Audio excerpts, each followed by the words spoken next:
بیان کروں تو وہ یہ ہے کہ کرسمس کا مطلب یہ ہے کہ خدا نے اپنے بیٹے کو زمین پر بھیجا تاکہ زمین والوں کو خدا اپنے بیٹے اور بیٹیاں بنا لے. وہ عمل ہونے جا رہا ہے اور اب زمین پر فرشتوں کا آنا جانا ان کا کامل ہے. فرشتے ہمیں نظر آتے ہیں، فرشتے چراہوں کے پاس آئے ہیں اور ان کو ایک پیغام دے، جاؤ تمہارے لیے منجی بیت لحم میں پیدا ہوا ہے. اور صرف آئے نہیں، وہ بھی خوش ہیں. کلام مقدس میں لکھا ہے وہ گا رہے تھے، وہ حمد کر رہے تھے، وہ ہیلیلویا گا رہے تھے. اور تھوڑے سے فرشتے نہیں تھے، فرشتوں کا ایک گروہ ہے.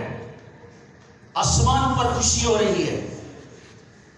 دوسرے الفاظ میں اگر میں کرسمس کا اور ایک مطلب بتاؤں تو وہ یہ ہے کہ خدا زمین والوں کے ساتھ صلح کرنے آ رہا ہے. سلامتی کا شہزادہ. آمین.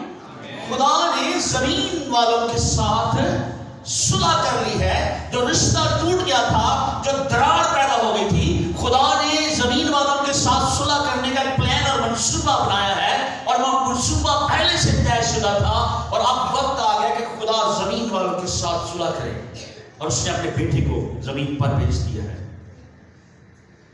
زمین پر پریپریشن ہو رہی ہے، ہر چیز تیار ہے. آسمان پر ہر چیز جو وہ ہل رہی ہے. میں دیکھتا ہوں، میں 4-5 سال سے یہاں پر آ رہا ہوں، 6 سال سے شاید. اگر کسی بڑے شخص نے آنا ہوتا ہے یہاں پر 2-3 گھنٹوں میں ہر چیز تیار ہو جاتی ہے. تو جو زمین تے آسمان دے مالک نے زمین تے آنا سی تو زمین نے تیار نہیں سی آنا.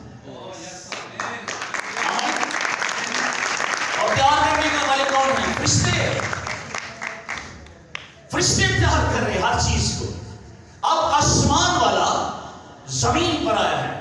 اور جس طرح ہم نے یسایہ 7 میں پڑھا کہ وہ ایمانویل ہے، یعنی خدا ہمارے ساتھ. ایک ترجمہ ہے خدا ہمارے اندر، یعنی خدا اب خدا جو ہے وہ زمین پر آ رہا ہے. شان ڈیوڈ نے کا جو شیئر کیا ہے وہ بھی یہی ہے کہ خدا نے جسم لیا، یعنی ایمانویل نے جو جسم لیا ہے وہ یسوع ہے. اور وہ جو یسوع ہے وہ خدا کا پرتو ہے. یسوع جو ہے وہ خدا کی شبیہ ہے، لیکن دراصل وہ ایمانویل ہے. خدا انسان کے روپ میں ہے. جب لکھا ہے کہ وہ اس کا نام ایمانویل رکھے گی، لیکن متی کی انجیل میں ہم دیکھتے ہیں کہ اس کا نام یسوع کہا گیا کہ تمہیں رکھنا ہے. اور لوکا کی انجیل میں جب اس کا نام رکھا جا رہا تھا تو اس کا نام یسوع رکھا گیا. یسوع جو ہے وہ بدن ہے، ایمانویل جو ہے وہ خدا ہے. اور ایمانویل یعنی خدا انسان کے روپ میں، جس انسان کا نام یسوع ہے اس کے اندر ہے اور وہ ہمارے درمیان رہا. آمین.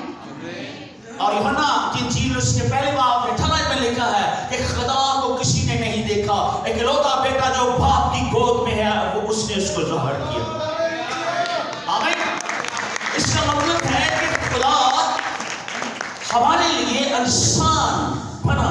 اور 700 سال پہلے یشعیاء نبی کے شفے میں یہ پیشن گوئی جو ہے وہ کی جا رہی ہے کہ ایسا نشان ہوگا اور اس کی بادشاہت کا آخر نہیں ہوگا. اس کی بادشاہت عبدالآباد قائم رہے گی. مکاشفہ میں جا کر لکھا ہے، دیکھ میں مر گیا تھا، اب میں عبدالآباد، میں ہی اول میں ہی آخر ہوں. آمین. اور یسوع مسیح نے کہا شکل دوست کے ساتھ سے کہ اس سے پہلے کہ ابراہیم ہوتا میں ہوں. جب وہ یہ بات کر رہے ہیں تو وہ ایمانویل ہے، یعنی خدا ہے. تو بنا یعنی یسوع مسیح یعنی ایمانویل تو شروع سے خدا کے ساتھ ہے، لیکن ضرور تھا کہ وہ زمین پر آتا اور زمین والوں کا روپ لیتا اور زمین والوں کے لیے فدیہ دیتا. یاد رکھیں جب خدا نے بنی اسرائیل کو فرعون کی قید سے چھڑانا تھا تو خدا نے موسیٰ کو زمین پر بھیجا، تیار کیا تاکہ اپنے لوگوں کو وہاں سے چھڑائے. اور جب خدا نے بنی اسرائیل کے اوپر ان کے گناہوں کو ظاہر کرنا تھا تو خدا نے شمل کو تیار کیا کہ ان کے گناہوں کے اوپر انگلی رکھے. خدا نے یسایہ کو تیار کیا تاکہ ان کو تنبیہ کرے. جب خدا نے معجزے کرنے تھے تو خدا نے ایلیا کو اور الیشا کو چنا کہ اسرائیل کے درمیان رہتے ہوئے اس کی قدرت کو ظاہر کرے. لیکن یاد رکھیں جب خدا نے ابلیس کو اور اس کے مقبولوں کو اس کی فوجوں کو اور موت کے ڈنگ کو کچلنا تھا تو اس نے اپنے بیٹے کو زمین پر بھیجا تاکہ موت کا پھربلا مذاق لائے اور ابلیس کے سر کو کچل دے. اس لیے ہم کرسمس مناتے ہیں. ہاللیلویا. پریز آئی زوردار تعلیم چاہیے اس کے فضل کی وجہ سے رحمت کیجیے. Thank you Jesus. Hallelujah. Rama Shadina Rakamase. خدا نے یسوع کو یا خدا خود یسوع کے روپ میں آیا تاکہ جو اندھیرے میں چلتے تھے وہ روشنی دیکھیں. اندھیرے کا کیا مطلب ہے؟ اندھیرے کی ایک تعریف اگر کریں ایسی جگہ جہاں روشنی نہیں ہے. اور عیسائی نبی کے صفحے میں لکھا ہے جو اندھیرے میں چلتے تھے ان کے اوپر نور چمکا.